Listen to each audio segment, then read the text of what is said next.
Good morning. എല്ലാവരും സുഖമായിട്ടിരിക്കുന്നോ? ബ്രേക്ക്ഫാസ്റ്റാ കഴിച്ചോ എല്ലാവരും? എങ്കിൽ നമുക്ക് കുറച്ച് പഠിക്കാം. എല്ലാം റെഡി അല്ലേ? ടെക്സ്റ്റ് നോട്ട്ബുക്കും ഒക്കെ എടുത്തോ എല്ലാവരും? ഓക്കെ, എങ്കിൽ നമുക്ക് തുടങ്ങാം. നമ്മൾ ഏത് പാഠമാണ് പഠിച്ചുകൊണ്ടിരുന്നത്? മലയാളത്തിലെ ഏത് പാഠം പഠിച്ചുകൊണ്ടിരുന്നത്? തൈമാവ് ഇല്ലേ? ഏത് പാഠമാണ് പഠിച്ചുകൊണ്ടിരുന്നത്? തൈമാവ്. അപ്പൊ നമ്മളൊരു ഒരു വിത്തില്ലേ, ഒരു തൈമാവ് വിത്ത്, മാവിന്റെ വിത്ത് മണ്ണിൽ നിന്ന് മുളച്ച് വരുന്ന ആ ഒരു കാര്യം ഇല്ലേ, അതിനെ കുറിച്ചാണ് നമ്മൾ ഈ കവിതയിൽ ഇങ്ങനെ പഠിച്ചോണ്ട്. അപ്പൊ ആ വിത്ത് പുറത്ത് ആദ്യമായിട്ട് വരുന്നതിനെ കുറിച്ച് വിത്ത് തന്നെ നമ്മളോട് പറയുന്ന രീതിയിലാണ് കവി ആ കവിതയിൽ പറഞ്ഞേക്കുന്നത്. അപ്പൊ നമ്മൾ അതിന്റെ കുറെ പഠന പ്രവർത്തനങ്ങൾ ചെയ്തു. ഏതൊക്കെയാണ് നമ്മൾ നോക്കിയത്? പുതിയ പദങ്ങൾ നമ്മൾ പഠിച്ചു ഇല്ലേ? ഇത് ചോദിക്കട്ടെ, പറയാമോ? ഇത് ചോദിക്കാം. ആർദ്രയായി എന്തുവാണ് അതിന്റെ അർത്ഥം? ദയവുള്ളവളായി, അലിവുള്ളവളായി. ഏകി എന്താണ് അർത്ഥം? നൽകി. ദിവാകരൻ സൂര്യൻ. ഏലാതെ, ഏലാതെ എന്താണ്? ഒന്നും ഇല്ലാതെ, ഉണ്ടാകാതെ. വെളിക്ക് എന്ന് വെച്ചാൽ എന്താണ്? പുറത്ത്. വാനിൽ എന്തായിരുന്നു? ആകാശത്ത്. കാർവില്ല് എന്താ? മഴവില്ല്. തളിര് എന്തായിരുന്നു? ഇളം ഇല. താവും എന്താ? വർദ്ധിച്ച. മനം കവരുക, ഇഷ്ടം തോന്നുക, മനസ്സിനെ കവർന്നെടുക്കുക. മണ്ണ് എന്തായിരുന്നു? ഭൂമി. ഇടം എന്താ? സ്ഥാനം. പൂരം കൂട്ടം. നമ്മൾ ഇത്രയും പദങ്ങളുടെ പുതിയ പദങ്ങൾ നമ്മൾ പഠിച്ചു. അതിന്റെ അർത്ഥം നമ്മൾ കഴിഞ്ഞ ക്ലാസ്സിൽ പഠിച്ചതാണ്. എല്ലാവരും പഠിച്ചില്ലേ? മറന്നുപോയോ? ഇല്ല. ഈ ടീച്ചർ നമ്മൾ അടുത്ത എന്തായിരുന്നു പഠിച്ചത്? പിരിച്ചെഴുതാൻ പഠിച്ചായിരുന്നു ഇല്ലേ? എങ്ങനെയായിരുന്നു പിരിച്ചത്? ഏതൊക്കെയായിരുന്നു? എനിക്കേകി നമ്മൾ എങ്ങനെ പിരിച്ചെഴുതി? എനിക്ക് പ്ലസ് ഏറ്റി. ഏതുമേലാതെ എങ്ങനെ എഴുതിയത്? ഏതും പ്ലസ് ഏലാതെ. പിന്നോ വൈകരുത് അല്പവും എങ്ങനെയാ? വൈകരുത് പ്ലസ് അല്പവും. തുന്നി തന്ന എങ്ങനെ എഴുതി? തുന്നി പ്ലസ് തന്ന. എനിക്ക് എനിക്കതിൽ എങ്ങനെ എഴുതി? എനിക്ക് പ്ലസ് അതിൽ. പിന്നെന്തായിരുന്നു? തുള്ളി എന്റെ എങ്ങനെ എഴുതി? നമ്മള് തുള്ളി പ്ലസ് എന്റെ. അപ്പൊ നമ്മൾ പിരിച്ചെഴുതാനും പഠിച്ചായിരുന്നു. പുതിയ പദങ്ങൾ കഴിഞ്ഞ ക്ലാസ്സിൽ നമ്മൾ പഠിച്ചു. പിന്നെ നമ്മൾ നോക്കുന്നതെന്ന് നോക്കിയോ, പര്യായ പദം എഴുതുക. അപ്പൊ നമ്മുടെ അടുത്ത പഠന പ്രവർത്തനം എന്താണ്? പര്യായ പദം എഴുതുക. ആദ്യത്തെ വാക്ക് കണ്ടോ? ദിവാകരൻ. എന്താ ദിവാകരന്? നമുക്ക് പര്യായം എന്തൊക്കെ എഴുതാം? സൂര്യൻ ഇല്ലേ? നമുക്കറിയാം സൂര്യൻ. പിന്നെന്തുകൊണ്ട്? ആദിത്യൻ, പ്രഭാകരൻ. ഇപ്പൊ ദിവാകരന് നമ്മള് എന്തൊക്കെ പര്യായ പദങ്ങൾ പറയാം? സൂര്യൻ, പിന്നോ ആദിത്യൻ, പ്രഭാകരൻ. ദിവാകരന്റെ 3 പര്യായപദങ്ങൾ എഴുതാൻ നമ്മൾ എന്തൊക്കെ എഴുതും? സൂര്യൻ, ആദിത്യൻ, പ്രഭാകരൻ. അടുത്ത വാക്ക് നോക്കേ, വെളിച്ചം. എന്താണ്? വെളിച്ചം. വെളിച്ചത്തിന് 3 പര്യായപദങ്ങൾ പറഞ്ഞേ. പ്രകാശം,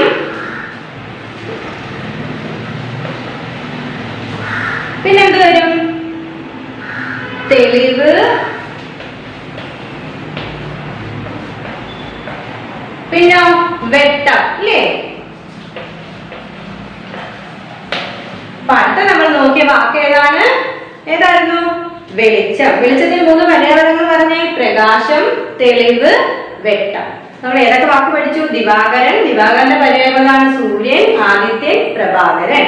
വെളിച്ചത്തിന്റെയോ? പ്രകാശം, തെളിവ്, വെട്ടം. അടുത്ത വാക്ക് നോക്കേ, തളിര്. ഏതാ വാക്ക്? തളിര്. തളിരിന് 3 പര്യായപദങ്ങൾ പറഞ്ഞേ. ഏതൊക്കെയാണ്? കിളുന്ന്. നമ്മൾ പറയത്തില്ലേ, പുതിയൊരു ചെടി ഇങ്ങനെ പെട്ടെന്ന് ഇങ്ങനെ പൊട്ടിമുളച്ച് വരുമ്പോൾ നമ്മൾ കിളുന്നില്ല എന്നൊക്കെ നമ്മൾ പറയത്തില്ലേ? അതാണ് കിളുന്ന്. തളിരിന് 3 പര്യായപദങ്ങൾ എന്തൊക്കെയാ? കിളുന്ന്,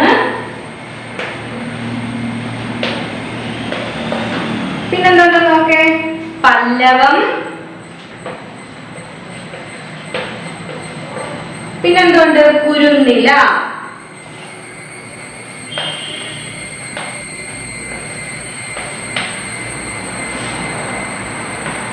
അടുത്ത വാക്ക് ഏതാ നമ്മൾ പഠിച്ചത്? തളിര്. തളിരിന്റെ പര്യായപദങ്ങൾ ഏതൊക്കെയാ? കിളുന്ന്, പല്ലവം, കുരുന്നില.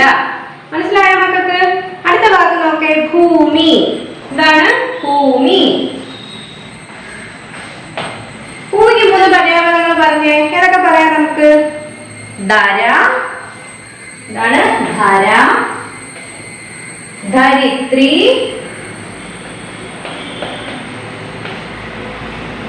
ധരണി.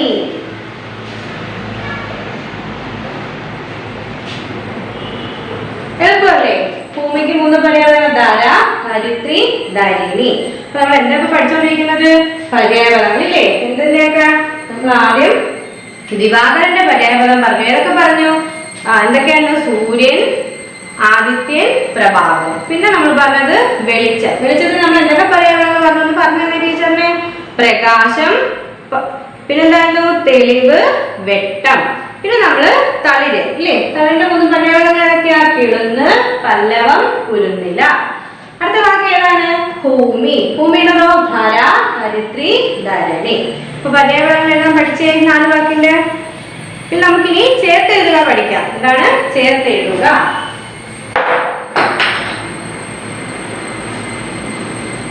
അടുത്ത നമുക്കിനി ചേർത്ത് എഴുതുക പഠിക്കാം. ചേർത്ത് എഴുതുക. ആദ്യത്തെ വാക്ക് നോക്കേ. കാലക്കേട് പ്ലസ് ഏതും. അത് നമ്മൾ എങ്ങനെ എഴുതും? കാലക്കേട് പ്ലസ് ഏതും. ടീച്ചർ ഒന്ന് പറഞ്ഞു തന്നെ. കാലക്കേടേതും.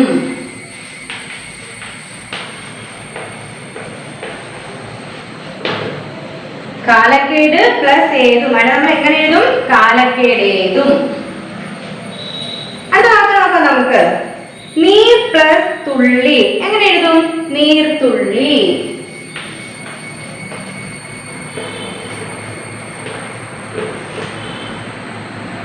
അടുത്ത വാക്ക് നോക്കേ. പോലെ പ്ലസ് അത. എങ്ങനെ എഴുതും? പോലത.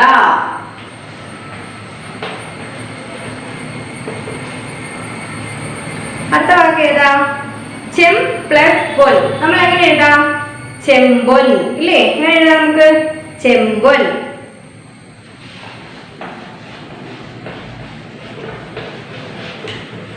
അടുത്ത വാക്ക് നോക്കേ. കാറ്റ് പ്ലസ് എണ്ണ. എങ്ങനെ എഴുതാം നമുക്ക്? എങ്ങനെ ചേർത്ത് എഴുതാം? കാറ്റെണ്ണ.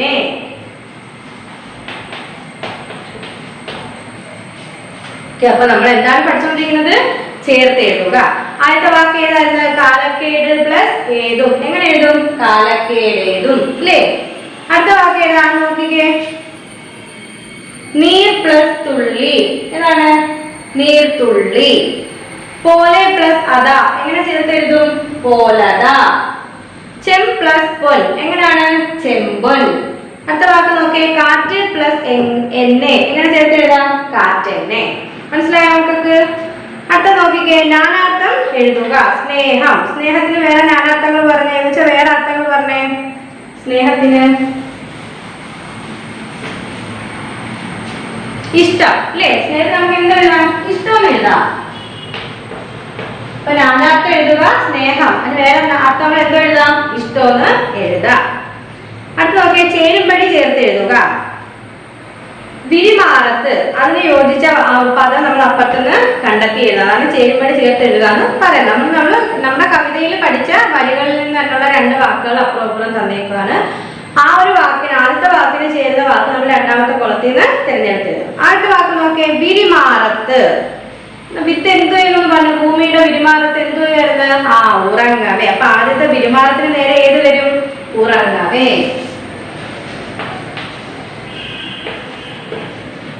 വിരിമാറത്തുറങ്ങവേ. നമ്മൾ കവിതയിൽ പഠിച്ചില്ലേ? അടുത്ത വാക്ക് നോക്കേ. വേണ്ട ചൂട്. വേണ്ട ചൂട് ആരായിരുന്നു? നമ്മുടെ വിത്തിന് നൽകിയത് ആരാ? അപ്പുറത്തെ സൈഡിൽ നോക്കിക്കേ. ആരാ ചൂട് കൊടുക്കുന്നത്? നമ്മൾ പഠിച്ചായിരുന്നു. ആരാ? ദിവാകരൻ. അപ്പൊ വേണ്ട ചൂടിന്റെ നേരെ ഏത് വരും? ദിവാകരൻ.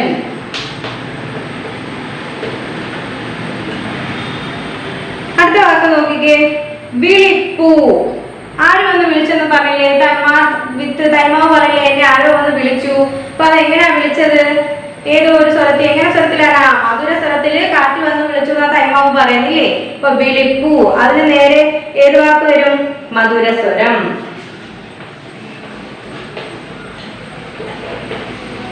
ഇതെല്ലാം കവിത പാടിയപ്പോ നമ്മൾ പറഞ്ഞതല്ലേ? അടുത്ത വാക്ക് നോക്കേ. നല്ല കാവടി. അതിനോട് ഏത് വാക്കാണ് ചേരുന്നത്? നോക്കേ. നല്ല കാവടി പോലത. നല്ല കാവടി പോലത നമ്മള് കവിതയിൽ പാടിയായിരുന്നില്ലേ? അപ്പൊ എന്താ? പോലത. നല്ല കാവടി പോലത. അടുത്ത വാക്ക് നോക്കേ. തണുത്ത ചുണ്ടാൽ. അതിനോട് ചേരുന്ന വാക്ക് അപ്പുറത്തേക്കുണ്ട്. ആ തണുത്ത ചുണ്ടാൽ ചുംബിക്കേ ഇല്ലേ? ചേർന്ന വാക്കേതാ? ചുംബിക്കേ.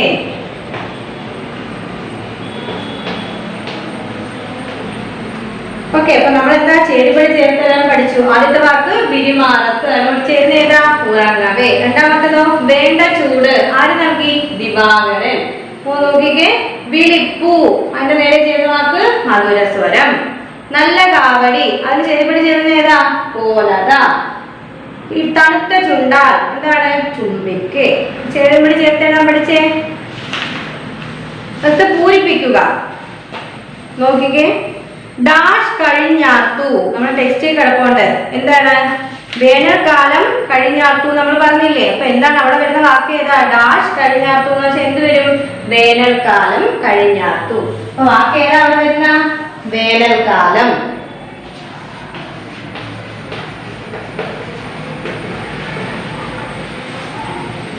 അടുത്ത വാക്ക് നോക്കി, അടുത്ത സെന്റൻസ് നോക്കിയേ, വിടുനീർ തുള്ളി ഡാഷ്. എന്താണ് വിടുനീർ തുള്ളി? എന്താണ് ടെക്സ്റ്റിൽ നോക്കി പറഞ്ഞേ? വിടുനീർ തുള്ളി വന്നെന്നെ. അപ്പൊ അവിടെ വന്ന് വാക്ക് ഏതാ? വന്നെന്നെ. വിടുനീർ തുള്ളി വന്നെന്നെ. തണുത്ത ചുണ്ടാൽ ചുംബിക്കുക നമ്മുടെ ആ തൈമാവ് പറയുന്നില്ലേ? അപ്പൊ അവിടെ വരുന്ന വാക്ക് വിടുനീർ തുള്ളി വന്നെന്നെ. അടുത്ത നോക്കേ, ഡാഷ് കാത്തു നിൽക്കുന്നു. ആര് കാത്തു നിൽക്കുന്നു? വെളിക്ക് കാത്തു നിൽക്കുന്നു എന്ന് പറഞ്ഞില്ലേ? കുട്ടികൾ വെളിക്ക് കാത്തു നിൽക്കുന്നു അല്ലേ? ആരാ പറഞ്ഞത്? നമ്മുടെ തൈമാവ് പറയുന്നുണ്ടല്ലേ? ഡാഷ് കാത്തു നിൽക്കുന്നു, വെളിക്കു കാത്തു നിൽക്കുന്നു. അവിടെ വരുന്ന വാക്ക് വെളിക്കു. വെളിക്കു കാത്തു നിൽക്കുന്നു. നാലുപാട്, അല്ല അതിന് മുമ്പ് ഒരു വാക്കുണ്ടല്ലോ. അടുത്ത സെന്റൻസ് നോക്കേ, ഡാഷ് കൊണ്ടു കുട്ടികൾ. എന്തുകൊണ്ടാണ്? പുഞ്ചിരി കൊണ്ടു കുട്ടികൾ. അവിടെ വരുന്ന വാക്ക് പുഞ്ചിരി. പുഞ്ചിരി കൊണ്ടു കുട്ടികൾ. അടുത്ത നോക്കേ, നാലുപാടു ഡാഷ്. നാലുപാട് എന്താണ്? തൈമാവ് ഭിത്തിന്ന് പുറത്തിറങ്ങി വന്നിട്ട് എന്തോ പറഞ്ഞ നാലുപാട് എന്താ? എത്ര മനോഹരം എന്ന് പറയുന്നുണ്ട് നമ്മുടെ കവിതയിൽ. അപ്പൊ എന്താണ് അവിടെ വരുന്ന വാക്ക്? നാലുപാട് ഡാഷ്, എത്ര മനോഹരം.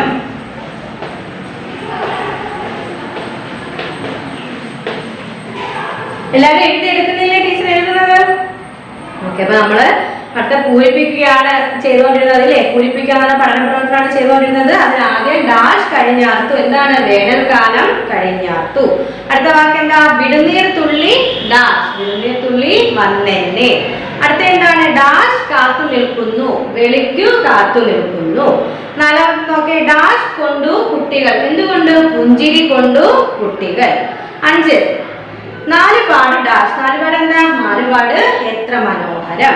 ഇനി നമുക്ക് അടുത്ത പഠന പ്രവർത്തനം എന്താണ്? ഉത്തരം എഴുതുകയാണ്. ടീച്ചർ ചോദിക്കാൻ പാടാണ് കേട്ടോ. അടുത്ത ക്വസ്റ്റ്യൻ നോക്കേ, തൈമാവ് വിത്തിന്റെ അകത്തായിരുന്ന കാലത്ത് ആരെല്ലാം അതിനെ കാത്തു സംരക്ഷിച്ചു? ആരൊക്കെയായിരുന്നു? തൈമാവ് തന്നെ പറയുന്നുണ്ടല്ലേ? ആരൊക്കെയായിരുന്നു? ഭൂമി അല്ലേ? ഭൂമിയുടെ മാറത്താണ് നമ്മുടെ തൈമാവ് കിടന്ന് ഉറങ്ങിയത്. അപ്പൊ ഭൂമി കാത്തുരക്ഷിക്കുന്നുണ്ട്. പിന്നെ ആരാണ്? വെയില് നൽകി ദിവാകരൻ. ഭൂമിയും ദിവാകരനുമാണ് ആരെ കാത്തു സംരക്ഷിച്ചത്? നമ്മുടെ വിത്തിനെ ഇല്ലേ? തൈമാവിനെ സംരക്ഷിച്ചത് ആരാണ്? ഭൂമിയും വെയില് നൽകി ദിവാകരനും. അത് നോക്കിക്കേ, നീർത്തുള്ളി എവിടെ നിന്നാണ് വന്നത്? എവിടെ നിന്നാ? കാർമുകിൽ വിട്ടതാണ് ആരെ? നീർത്തുള്ളിയെ. അപ്പൊ ആരാ? അടുത്ത ചോദ്യത്തിന് ഉത്തരം എന്താ? നീർത്തുള്ളി എവിടെ നിന്നാണ് വന്നത്? കാർമുകിൽ വിട്ടതാണ് നീർത്തുള്ളിയെ. മൂന്നാമത്തെ ക്വസ്റ്റ്യൻ നോക്കിക്കേ, നീർത്തുള്ളി വിത്തിനോട് പറഞ്ഞത് എന്ത്? നീർത്തുള്ളി വന്നിട്ട് നമ്മുടെ വിത്തിനോട്ട് എന്തായിരുന്നു പറഞ്ഞത്? ഇല്ലേ? തണുത്ത ചുണ്ടാൽ ചുംബിക്കാനൊക്കെ നമ്മുടെ തൈമാവ് പറഞ്ഞില്ലേ? അപ്പം ആ നീർത്തുള്ളി വന്നിട്ട് വിത്തിനോട് എന്താ പറഞ്ഞത്? എന്തായിരുന്നു? പൂഴി പുതപ്പ് മാറ്റി പുറപ്പെടുക, പുറത്ത് വെളിച്ചം കാത്തു നിൽക്കുന്നു. നവരത്നങ്ങൾ കൊണ്ട് തീർത്ത നല്ല കാവടി പോലെ ആകാശത്ത് മഴവിൽ കാണുന്നുണ്ട്, അല്പം പോലും വൈകാതെ വരൂ ഇല്ലേ എന്നാണ് ആര് പറഞ്ഞത്? കാർമുകിൽ വിട്ട നീർത്തുള്ളി നമ്മുടെ തൈമാവിനോട് പറഞ്ഞു. എന്താണ്? ഒരു താമസവും വേണ്ട, വിത്തിൽ നിന്ന് പെട്ടെന്ന് പുറത്തു വരൂ, നമ്മുടെ കാർവിൽ ആകാശത്ത് തെളിഞ്ഞിരിക്കുന്നു, അത് കാണാം. പിന്നെന്താണ്? വെളിച്ചം വന്ന് കാത്തു നിൽക്കുന്നു. അപ്പൊ പുഴയുടെ പൊറുപ്പ് മാറ്റി പുറത്തു വരുമെന്നാണ് ആര്? കാർമുകിൽ വിട്ട നീർത്തുള്ളി നമ്മുടെ തൈമാവിനോട് പറഞ്ഞത്. അത് നോക്കിക്കേ, പുഞ്ചിരി കൊണ്ടു കുട്ടികൾ. എന്തു കണ്ടിട്ടാ കുട്ടികൾ പുഞ്ചിരി കൊണ്ടത്? എന്ത് കണ്ടിട്ടായിരുന്നു? ഭൂമിയാകുന്ന അമ്മ തുന്നിത്തന്ന ചെമ്പൊന്നിന്റെ നിറമുള്ള ഈ തൈമാവിന്റെ ഉടുപ്പ് കണ്ടിട്ടാണ് കുട്ടികൾ എന്താണ് ഈ തൈമാവിനെ നോക്കി, ആ വിത്തിനെ നോക്കി ചിരിച്ചയില്ലേ? വിത്ത് പൊട്ടിങ്ങനെ പുറത്തു വരുന്ന സമയത്ത് ആ വിത്തിന്റെ പുറന്തല ഇങ്ങനെ ഇരിക്കുമല്ലോ. അപ്പൊ അതിനെ ഇത് പറയുന്നത് എന്താണ്? തൈമാവ് പറയുന്നത് എന്താണ്? ഭൂമിയാകുന്ന അമ്മ തുന്നിത്തന്ന ചെമ്പോന്നിന്റെ നിറമുള്ള ആ ഒരു ഉടുപ്പ് അല്ലെ, മണ്ണൊക്കെ പറ്റി വരുമ്പോൾ അതിന്റെ കളറങ്ങ് മാറത്തില്ല, ഒരുമാതിരി ചുമന്ന കളർ പോലെ ഇരിക്കും അതിന്റെ ആ തൊലിയിലെ മണ്ണിൽ കിടന്നതിന് ശേഷം പുറത്തോട്ട് വരുമ്പോൾ. അപ്പൊ അത് കണ്ടിട്ട് ആ ഒരു ഭൂമിയാകുന്ന അമ്മ തുന്നി തന്നെ ആ ഒരു ഉടുപ്പ് കണ്ടിട്ടാണ് കുട്ടികൾ ചിരിച്ചത് എന്നാണ് ആര് പറയുന്നത്? തൈമാവ് പറയുന്നത്. അടുത്ത ചോദ്യം നോക്കേ, അമ്മതൻ തുന്നിത്തന്ന ചെമ്പൻ ഉടുപ്പുമായി അമ്മ ആര് ചുവന്ന ഉടുപ്പ് എന്താണ്? അപ്പൊ ഇവിടെ അമ്മ ആരാ? നമ്മൾ ആദ്യം മുതലേ കവിത പഠിക്കുമ്പോഴേ പഠിച്ചത്. ഇവിടുത്തെ അമ്മ ആരാ? ഭൂമി ഇല്ലേ, എല്ലാവർക്കും അമ്മയാകുന്ന ഭൂമി. അപ്പൊ ഇവിടുത്തെ അമ്മ ആരാ? ഭൂമിയാണ് ഇവിടുത്തെ അമ്മ എന്ന് പറയുന്നത്. ഉടുപ്പെന്ന് പറയുന്നത് എന്തായിരുന്നു? ഉടുപ്പെന്ന് പറയുന്നത് ആദ്യം വിരിഞ്ഞു വരുന്ന തളിരില. ആ തളിരിലയാണ് ഇവിടെ ആര്? നമ്മുടെ തൈമാവ് എന്താണ് അമ്മ തന്ന ഉടുപ്പെന്ന് പറയുന്നത് ആ ഒരു തളിരിലയാണ്. വിത്ത് ആദ്യം എന്താണ് വിടർന്ന് വരുമ്പോൾ, അല്ലെങ്കിൽ വിത്ത് ആദ്യം ഇങ്ങനെ മുള പൊട്ടി വരുമ്പോൾ അതിൽ വിരിഞ്ഞു വരുന്ന ആ തളിരിലയാണ് ഇവിടെ ഉടുപ്പെന്നുകൊണ്ട് നമ്മൾ ഉദ്ദേശിക്കുന്നത്. അടുത്ത ചോദ്യം നോക്കിയേ, കൊച്ചു കാറ്റ് തടവിയത് എന്തുകൊണ്ട്? എന്തുകൊണ്ടാ? വളരെയധികം സ്നേഹമുള്ളത് കൊണ്ടാണ് കൊച്ചുകാറ്റ് ഈ തൈമാവിനെ തടവിയത്. എന്താണ് ഈ വിത്തിനോട് അല്ലെങ്കിൽ ആ തൈമാവിനോട് വളരെയധികം സ്നേഹമുള്ളത് കൊണ്ടാണ് കൊച്ചുകാറ്റ് അതിനെ തടവിയത്. അടുത്ത ചോദ്യം നോക്കിയേ, പാരിടം കണ്ടപ്പോൾ തൈമാവിന് തോന്നിയത് എന്താ? വിത്ത് പൊട്ടി ആദ്യം മുള പൊട്ടി വന്നപ്പോൾ ആ തൈമാവ് ചുറ്റും നോക്കിയില്ലേ? അപ്പൊ ആ തൈമാവിന് തോന്നിയത് എന്തൊക്കെയാ? നമ്മൾ കവിതയിൽ പഠിച്ച എന്തൊക്കെയായിരുന്നു? 4 പാടും എത്ര മനോഹരം എന്നായിരുന്നു നമ്മുടെ തൈമാവ് പറഞ്ഞില്ലേ? ആദ്യം മുള പൊട്ടി പുറത്തു വന്നപ്പോൾ എന്താ തൈമാവ് പറഞ്ഞത്? ചുറ്റുപാടും എല്ലാം എത്ര മനോഹരം, അതാണ് തൈമാവ് പറഞ്ഞത്, ഈ തൈമാവിന് തോന്നിയത്. അടുത്ത ചോദ്യം നോക്കിയേ, പാരിടം കണ്ട തൈമാവ് ചിന്തിച്ചത് എന്തല്ല? അല്ലേ, ആദ്യമായിട്ട് ഇങ്ങനെ എന്താണ് ചുറ്റും കാണുക, തൈമാവ് എന്തൊക്കെയാ ചിന്തിച്ചത്? ആദ്യമായിട്ട് പാരിടം കണ്ടപ്പോൾ എന്തൊക്കെയാ? മനം കവിളുമീ മട്ടിൽ ഈ ഭൂമി ആരാണ് തീർത്തത്? നമ്മുടെ തൈമാവ് ചോദിക്കുന്നത് അല്ലേ? ആദ്യമായിട്ട് മുളപൊട്ടി പുറത്തു വന്നപ്പോൾ നമ്മുടെ ചുറ്റുപാടും കണ്ടിട്ട് നമ്മുടെ തൈമാവ് എന്തോ പറഞ്ഞാൽ എത്ര മനോഹരമാണ് നമ്മുടെ ചുറ്റുപാട് അല്ലേ? എന്നിട്ട് ചോദിച്ചെന്താണ്? എല്ലാരെയും മനം കവിളുമീ മട്ടിലുള്ള ഈ ഭൂമി ആരാണ് തീർത്തത്? പിന്നെന്താ? അതിൽ എനിക്ക് ഒരിടം തന്നത് ഏത് കാരുണ്യവാനാണ്? അതിൽ എനിക്ക് ഒരിടം തന്നത് ഏത് കാരുണ്യവാനാണെന്നാണ് നമ്മുടെ ഈ തൈമാവ് ആദ്യമായിട്ട് മുളപൊട്ടി പുറത്തു വന്നപ്പോൾ പാഠം കണ്ടിട്ട് ചിന്തിച്ചത്. നോക്കിയ പ്രയോഗ ഭംഗി വിശദമാക്കുക എന്നുള്ളതാണ് അടുത്ത നമ്മുടെ ചോദ്യം. അതെന്താ ഉദ്ദേശിക്കുന്നത്? നോക്കിക്കേ, എല്ലാവർക്കും അമ്മയാം ഭൂമി എന്നെ രക്ഷിച്ചത് ആത്രയാ എന്ന് പറഞ്ഞ് അവിടെ പ്രയോഗിച്ചിരിക്കുന്ന ആ ഒരു പ്രയോഗത്തിന്റെ അല്ലെ, ഭൂമിയെ നമ്മുടെ അമ്മയായിട്ട് അവിടെ ചിത്രീകരിച്ചിരിക്കുക. അപ്പൊ അതിന്റെ ഒരു പ്രയോഗ ഭംഗി വിശദമാക്കാനാണ് പറഞ്ഞിരിക്കുന്നത്. അപ്പൊ നമ്മൾ എങ്ങനെ അതിന് ഉത്തരം എഴുതും? നോക്കിക്കേ, ഭൂമി എല്ലാവർക്കും അമ്മയാണ് അല്ലെ, എല്ലാവരുടെയും അമ്മയാണ് ഭൂമി എന്ന് പറയുന്നത്. ഭൂമിയെ ഇവിടെ നമ്മൾ അമ്മയായിട്ട് ചിത്രീകരിച്ചിരിക്കുന്നു അല്ലെങ്കിൽ കാണുന്നു. ആ അമ്മ എന്നെ വളരെ കഴിവോടെയാണ് രക്ഷിച്ചു പോകുന്നത് എന്നാണ് ഇവിടുത്തെ വാച്യാർത്ഥം. എന്താണ് പറയുന്നത്? നമ്മുടെ ഭൂമിയിലാണ് ആ വിത്ത് കിടക്കുന്നത് അല്ലേ? വിത്ത് കിടന്ന വിത്തിന് വേണ്ടുന്ന സംരക്ഷണം കൊടുത്തത് ഭൂമിയാണ്. ഭൂമി ഒരു അമ്മയായിട്ട് നമ്മൾക്ക് സംരക്ഷണം തരുന്നത്. നമ്മൾ വയറ്റിൽ കിടക്കുമ്പോൾ നമ്മുടെ അമ്മയാണ് നമുക്ക് സംരക്ഷണം തരുന്നത്. അപ്പൊ അതുപോലെ ഈ മണ്ണിനടിയിൽ കിടന്ന വിത്തിനെ നമ്മുടെ എല്ലാവർക്കും അമ്മയാകുന്ന ഭൂമിയാണ് സംരക്ഷിച്ചത് എന്നാണ് ഇവിടുത്തെ വാച്യാർത്ഥം. അമ്മ സങ്കല്പത്തിന്റെ പ്രാധാന്യം കവി എടുത്തു. അതായത് അമ്മയെന്ന് പറയുന്ന ആ ഒരു സങ്കല്പം ഉണ്ടല്ലേ, നമുക്കെല്ലാം അമ്മയുണ്ടല്ലേ? അപ്പൊ അമ്മയെന്ന് പറയുന്ന ആ ഒരു സങ്കല്പത്തിന്റെ എന്താണ് പ്രാധാന്യമാണ് കവി ഇവിടെ എടുത്തു കാണിക്കുന്നത്. അമ്മമാർ എന്ന് പറയുന്നത് എല്ലാവരെയും എപ്പോഴും സംരക്ഷിച്ചു നിർത്തുകയാണ് ചെയ്യുന്നത് അല്ലേ? അമ്മയ്ക്ക് മക്കളെല്ലാം ഒരുപോലെയാണ്, അതുപോലെ തന്നെ മക്കൾക്ക് അമ്മയും. അപ്പൊ എന്താണ് അമ്മമാർക്ക് എല്ലാ മക്കളും ഒരുപോലെയാണ്. അപ്പൊ എല്ലാവരുടെയും അമ്മയായിട്ടുള്ള ഭൂമി ഇവിടെ തൈമാവിനെ സംരക്ഷിക്കുന്നു. ഭൂമിയാകുന്ന അമ്മയ്ക്ക് എല്ലാവരും ഒരുപോലെയാണ്, എല്ലാവരെയും ഒരുപോലെ രക്ഷിക്കുന്നു. ആ അമ്മ അതും ഏറെ വാത്സല്യത്തോടെയാണ് എന്താണ് ഈ ഒരു തൈമാവിനെ ആ ഒരു വിത്തിനെ സംരക്ഷിച്ചു പോകുന്നത്. അപ്പൊ ഇവിടെ ആ 2 വരിയിൽ എന്താണ് കവി ഉദ്ദേശിക്കുന്നതെന്ന് ചോദിച്ചാൽ എന്താണ് എടുത്തു പറയാൻ? എന്താണ് അവിടുത്തെ പ്രയോഗം? അമ്മ, ഭൂമിയെ നമ്മുടെ അമ്മയായിട്ട് എല്ലാവരുടെയും അമ്മയായിട്ട് സങ്കല്പിച്ചിട്ട് അമ്മയെന്ന് പറയുന്ന ആ സങ്കല്പത്തിന്റെ പ്രാധാന്യം വളരെ എന്താണ് മഹത്തരമായ രീതിയിൽ കവി അവിടെ അവതരിപ്പിച്ചിരിക്കുകയാണ് ആ 2 വരികളില്. അടുത്ത 2 വരി നോക്കേ, വെളിക്ക് കാത്തു നിൽക്കുന്നു വെളിച്ചം എഴുന്നേൽക്കുക. അതെന്താണ്?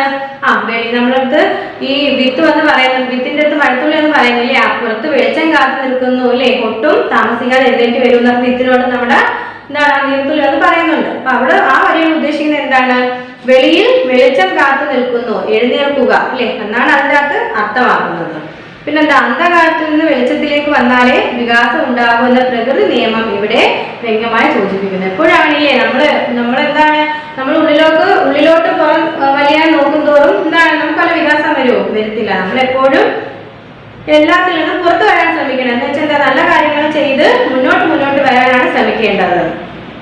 എന്താ, ഇരുട്ടിൽ നിന്ന് വെളിച്ചത്തിലേക്ക് വരുമ്പോഴല്ലേ നമുക്ക് എന്താണ് ഗുണം ഉണ്ടാവുക. അതുപോലെയാണ് ഇവിടെ ഉദ്ദേശിച്ചത്. നമ്മൾ ഇരുട്ടത്ത് കിടക്കാതെ അവിടുന്ന് വെളിച്ചത്തിലേക്ക് പുറത്തോട്ട് വരുമോ. വിത്തിനകത്ത് അന്ധകാരത്തിൽ കഴിയുന്ന തൈമാവിന് വളർന്ന് വലിയ മാവ് ആകണമെങ്കിൽ സൂര്യപ്രകാശം അത്യാവശ്യമാണ് അല്ലേ? അലസതയിലൂടെ അന്ധകാരത്തിൽ കഴിയുന്ന മനുഷ്യന് ജ്ഞാനത്തിന്റെ വെളിച്ചത്തിലേക്ക് വന്നാലേ മോക്ഷം ലഭ്യമാകൂ എന്നാണ് കവി ഉദ്ദേശിച്ചത് അല്ലേ? നമ്മൾ എന്താണ് അന്ധകാരത്താൽ ഇരുട്ടില് കിടക്കുന്ന മനുഷ്യനിലെ അലസത, നമ്മൾ മടി പിടിച്ച് എന്താണ് നമ്മൾ അലസമായിട്ട് ഇങ്ങനെ കിടക്കുന്നതെന്ന് വെച്ചാൽ നമ്മൾ അന്ധകാരത്തിൽ ഇരിക്കുന്നു എന്നതിന് അർത്ഥം. അപ്പൊ എന്താണ് ആ മടിയൊക്കെ മാറ്റി നമ്മൾ പുറത്തോട്ട് വരണം മനുഷ്യരില്ലേ, വെളിച്ചത്തിലോട്ട് വന്നാലേ നമുക്ക് നല്ലതുണ്ടാവും, അല്ലെങ്കിൽ നമുക്ക് നല്ല മോക്ഷം ലഭ്യമാകും എന്നാണ് കവി ഇതിലൂടെ പറയുന്നത്. അടുത്ത വരി നോക്കേ, തളിരാൽ അമ്മതൻ തുന്നിത്തന്ന ചെമ്പൊന്നുടുക്കുമായി. എന്താണ് നമ്മൾ നേരത്തെ തൊട്ടേ പറയുന്നത്? തളിരാൽ അമ്മതൻ തുന്നിത്തന്ന ചെമ്പൊന്നുടുക്കുമായി. എന്താ ഒരു വിത്ത് മുളവട്ടി പുറത്തോട്ട് വരുമ്പോൾ അതിന്റെ എന്താണ് ആ വിത്തുമായിട്ട് ചേർന്ന് അതിനൊരു തളിരില കാണും ആദ്യത്തെ, അതാണ് ഇവിടെ പറയുന്നത്. നോക്കിക്കേ, തളിരില കൊണ്ട് അമ്മ തുന്നിത്തന്ന ഇളം ചുവപ്പ് നിറമുള്ള ഉടുപ്പായിട്ടാണ് തൈമാവ് പുറത്തേക്ക് വന്നില്ലേ? നമ്മൾ പറഞ്ഞത് മുളവട്ടി ഒരു വിത്ത് പുറത്ത് വരുമ്പോ എന്താണ് അതിന്റെ പുറത്ത് എന്തായാലും ഒരു തളിരില ഉണ്ടാവും. അപ്പൊ ഇവിടെ പറയുന്നത് അമ്മ എനിക്ക് തുന്നിത്തന്ന ചെമ്പൊന്നിന്റെ എന്താണ് ഇല്ലേ ചുവപ്പ് നിറമുള്ള ഉടുപ്പ്, അതെനിക്ക് അമ്മ തുന്നിത്തന്നെയാണെന്നാണ് ഇവിടെ പറയുന്നത്. അതും ഇട്ടുകൊണ്ടാണ് ആര് നമ്മുടെ ഈ വിത്ത് ഇല്ലേ തൈമാവ് പുറത്തോട്ട് വരുന്നത്. ഇവിടെ തളിരിലയാണ് തൈമാവിന്റെ ഉടുപ്പ് എന്ന് പറയാൻ എന്താ ഉദ്ദേശിക്കുന്ന? തളിരിലയാണ് നമ്മൾ തൈമാവിന്റെ ഉടുപ്പായിട്ട് സങ്കല്പിക്കുന്നത്. സ്വർണ്ണ നിറത്തിലുള്ള ഈ ഉടുപ്പ് അമ്മയായ ഭൂമിയാണ് അല്ലേ? ചെമ്പൊന്നിൻ നിറമുള്ള ചെമ്പട്ട് നമ്മൾ പറഞ്ഞില്ലേ? അപ്പൊ സ്വർണ്ണ നിറമുള്ള ഈ ഒരു ഉടുപ്പ് അമ്മയാണ് ഈ തൈമാവ്, അതായത് ഭൂമിയാണ് ഈ തൈമാവിന് തുന്നിക്കൊടുത്തത്. അതായത് ഭൂമിക്കടിയിൽ നിന്ന് തൈമാവ് പുറത്തേക്ക് മുളയിട്ട് വരുമ്പോഴുള്ള ഇളം ചുവപ്പ് നിറമുള്ള സ്വർണ്ണ വർണ്ണത്തോടു കൂടിയ തളിരില നിറഞ്ഞതാണ് എന്താണ് വളരെ വ്യംഗ്യമായി ഇവിടെ പറഞ്ഞിരിക്കുന്നത്. എന്താണ് നമുക്കറിയാം, ഒരു വിത്ത് മുളവെട്ടി ഭൂമിയിൽ നിന്ന് പുറത്തോട്ട് വരുമ്പോൾ ആ വിത്തിന്റെ പുറത്ത് എന്തായാലും അതിന്റെ ഒരു പൊട്ടുന്ന മുളവെട്ടിയ സമയത്തുള്ള തളിരില കാണും. അതിന് നല്ല മണ്ണ് കൂടെ ചേർന്ന് വരുന്നത് കൊണ്ടാണ് ചുവപ്പ് നിറഞ്ഞ ഒരു സ്വർണ്ണ കളറൊക്കെ ആയിരിക്കും. അപ്പൊ അത് അമ്മ തുള്ളി തന്നെയാണ്, ഭൂമി തന്നെ എന്നാണ് ഇവിടെ നമ്മുടെ തൈമാവ് പറയുന്നത്.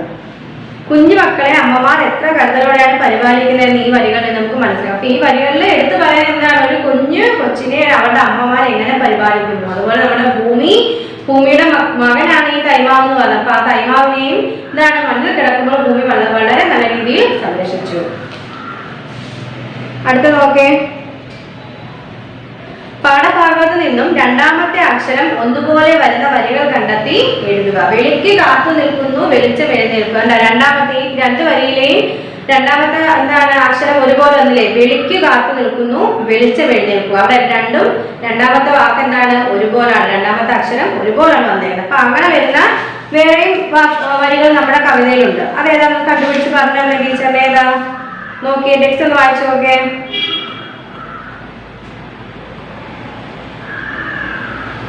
തണുത്ത ചുണ്ടാൽ ചുംബിക്കെ താണു നീർത്തുള്ളി എന്റെ മേൽ. കണ്ടോ അവിടെ രണ്ടും തണുത്ത നു കണ്ടോ, രണ്ടാമത്തെ വാക്ക് ഏതാണ്? തണുത്ത ചുണ്ടാൽ ചുംബിക്കെ. അടുത്ത വാക്ക് താണു, രണ്ടാമത്തെ വാക്ക് ഏതാ? നു വന്നു അവിടെ, താണു നീർത്തുള്ളി എന്റെ മേൽ. ഇപ്പൊ രണ്ടാമത്തെ അക്ഷരം എന്താണ് ഒരുപോലെ വരുന്ന രണ്ട് വരികളാണ് നമ്മളിവിടെ കണ്ടുപിടിച്ചത്. ഒന്ന് ടെക്സ്റ്റിൽ തന്നിരിക്കുന്നു, വെളിക്ക് കാത്തു നിൽക്കുന്നു, വെളിച്ചം എഴുന്നേൽക്കുക. അതുപോലെ നമ്മുടെ ടെക്സ്റ്റിൽ കിടക്കുന്ന വേറെ രണ്ട് വരികളും കണ്ടുപിടിച്ച് ഏതാ? തണുത്ത ചുണ്ടാൽ ചുംബിക്കെ താണു നീർത്തുള്ളി എന്റെ മേൽ. അതായത് രണ്ടാമത്തെ രണ്ട് വാക്കും രണ്ട് അക്ഷരങ്ങളും ഒരുപോലെ വന്നു. താണു അല്ലേ, തണുത്ത. കണ്ടോ ഒരുപോലെ വന്നില്ലേ? അടുത്ത നോക്കേ, വിത്ത് മുളച്ച് ഒരു തൈമാവ് ആകുന്നത് വരെയുള്ള സംഭവങ്ങൾ ക്രമത്തിൽ എഴുതാൻ പറഞ്ഞേക്കും. അപ്പൊ ആദ്യം നമുക്കറിയാം മണ്ണിനടിയിൽ ഒരു വിത്ത് കിടക്കുന്നത് ഇല്ലേ? അപ്പൊ തൈമാവ് ആദ്യം എവിടെ കിടക്കുന്നത്? വിത്തിനകത്ത് മണ്ണിനടിയിൽ കിടക്കുന്നു. അതിനുശേഷം എന്തൊക്കെയാണ് സംഭവിക്കുന്നത്? ഇവിടെ വിത്ത് തന്നെ പറയുന്നുണ്ട് അല്ലേ? എന്തൊക്കെ ലഭിച്ചു? അങ്ങനെ തൈമാവ് വിത്തിനകത്ത് കിടക്കുന്നതാണ് ആദ്യത്തെ, മുള വെട്ടാൻ വേണ്ടിയിട്ട് വിത്തിനടിയിൽ കിടക്കുന്നതാണ് ഒന്നാമത്തെ കാര്യം. രണ്ടാമത് എന്ത് പറ്റുന്നു? ചൂടും വെള്ളവും അതിന് കൃത്യമായിട്ട് ലഭിച്ചു എന്നല്ലേ? ചൂട് നൽകി ദിവാകരൻ എന്ന് പറയുന്നില്ലേ? അപ്പൊ ചൂടും വെള്ളവും കൃത്യമായിട്ട് ലഭിച്ചു, അതാണ് രണ്ടാമത്തെ നമുക്ക് വരുന്നത്. മൂന്നാമത് എന്താണ്? മഴ കൊണ്ട് കിട്ടിയ തണുത്ത വെള്ളം വിത്തിനകത്തുള്ള മുളയെ പുറത്തേക്ക് വരാൻ ക്ഷണിക്കുന്നു അല്ലേ? പറഞ്ഞില്ലേ കാമുകിൽ നീർത്തുള്ളി വന്ന് എന്നിട്ട് പെട്ടെന്ന് പുറത്തേക്ക് വരുമെന്ന് പറഞ്ഞില്ലേ? അപ്പൊ അത് തന്നെയാണ് എന്ത്?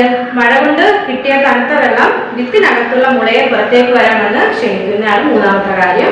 നാലാമത് പിന്നെന്താ നമ്മൾ പറഞ്ഞത്? തൈമാവിന്റെ തല പുറത്തേക്ക് വരല്ലേ? ചെറുതായിട്ട് ഇങ്ങനെ മുള പൊട്ടിത്തുടങ്ങും. അഞ്ചാമതോ, പുറത്തു വന്ന തൈമാവിന് തളിര് കൊണ്ടൊരു ചെമ്പൊന്നിൻ ഉടുപ്പ്. അതായത് എന്താണ് നമ്മൾ പറഞ്ഞ ചെമ്പൊന്നിൻ ഉടുപ്പ് ഭൂമിയില്ലേ? ഭൂമി കൊടുക്കാന്ന് പറഞ്ഞിട്ട് എന്താണ് തളിരിലിങ്ങനെ പൊട്ടി വരുന്നു. തൈമാവ് കാറ്റിൽ പതക്കുകയാണ്. ലാസ്റ്റ് മുള പൊട്ടി ചെറുതായിട്ട് പുറത്തേക്ക് തൈമാവ് എന്ത് ചെയ്യുന്നു? കാറ്റേറ്റ് എന്ത് ചെയ്യുന്ന ഇളകിയാണ്. അപ്പൊ ഈ ഒരു 7 കാര്യങ്ങളാണ് അല്ലേ? തൈമാവ് ആദ്യം വിത്തിനകത്ത് ഇരിക്കുന്നു. പിന്നെ ചൂടും വെള്ളവും അതിന് കൃത്യമായിട്ട് ലഭിച്ചു. പിന്നെ മഴ കൊണ്ട് കിട്ടിയ തണുത്ത വെള്ളം വിത്തിനകത്തുള്ള മുളയെ പുറത്തേക്ക് വരാൻ ക്ഷണിക്കുന്നു. തൈമാവിന്റെ തല പുറത്തേക്ക് വരുന്നു. പുറത്തു വന്ന തൈമാവിന് തളിരുകൊണ്ട് ഒരു ചെമ്പൊരിന്റെ ഉടുപ്പുണ്ട് അല്ലേ. പിന്നെ തൈമാവ് കാറ്റിൽ പതുക്കെ ഇളകിയാടുന്നു. മനസ്സിലായ മക്കൾ? അതായത് വിത്ത് മുളച്ച് ഒരു തൈമാവ് ആകുന്നത് വരെയുള്ള സംഭവങ്ങളാണ് നമ്മളിപ്പോ ക്രമത്തിൽ പറഞ്ഞിരിക്കുന്നത്. പിന്നെ നമ്മൾ എന്തൊക്കെയാ പഠിച്ചത്? നമ്മൾ പര്യായപദം എഴുതാൻ പഠിച്ചു, പിന്നെ ചേർത്ത് എഴുതാൻ പഠിച്ചു അല്ലേ. നാനാർത്ഥം, സ്നേഹത്തിന്റെ നാനാർത്ഥം പറഞ്ഞു, ചേരുംപടി ചേർത്ത് എഴുതാനുള്ള പ്രവർത്തനം ചെയ്തു, പൂരിപ്പിക്കുക, ഉത്തരം എഴുതുക, പിന്നെന്താ പ്രയോഗഭംഗി വിശദമാക്കുക, പിന്നെന്താ പാഠഭാഗത്ത് നിന്ന് രണ്ടാമത്തെ അക്ഷരം ഒരുപോലെ വരുന്ന വരികൾ നമ്മൾ കണ്ടെത്തി പറഞ്ഞു, പിന്നെന്താ ഒരു വിത്ത് മുളച്ച് കൈമാവുന്നത് വരെ സംഭവം നമ്മൾ ക്രമത്തിൽ പറഞ്ഞു. ഇപ്പൊ എല്ലാവർക്കും മനസ്സിലായെന്ന് ടീച്ചർ പറഞ്ഞത്? നമ്മുടെ ഏത് പാഠമാണ്? നമ്മൾ ഏതാ പഠിച്ചുകൊണ്ടിരുന്നത്? നാലാമത്തെ കൈമാവ് എന്ന് പറയുന്ന പാഠം കംപ്ലീറ്റ് ആയി. അപ്പൊ ഇതിന്റെ നോട്ട്സ് എല്ലാവരും എഴുതിയിട്ട് ടീച്ചറിന് മെസ്സേജ് ചെയ്യണം. വോയിസ് മെസ്സേജ് വിടണമെങ്കിൽ പഠിക്കട്ടോ. ഇട്ടിട്ട് ടീച്ചർ വോയിസ് മെസ്സേജ് അയച്ചു തരണം പഠിച്ചതിന്റെ. ഇനി എന്തെങ്കിലും സംശയം ഉണ്ടോ ഈ പാഠത്തിൽ? എല്ലാവർക്കും എന്തെങ്കിലും സംശയം ഉണ്ടോ? ഇല്ലെങ്കിൽ നമുക്ക് ക്ലാസ് അതിന്റെ ചെയ്യാം. Okay, thank you.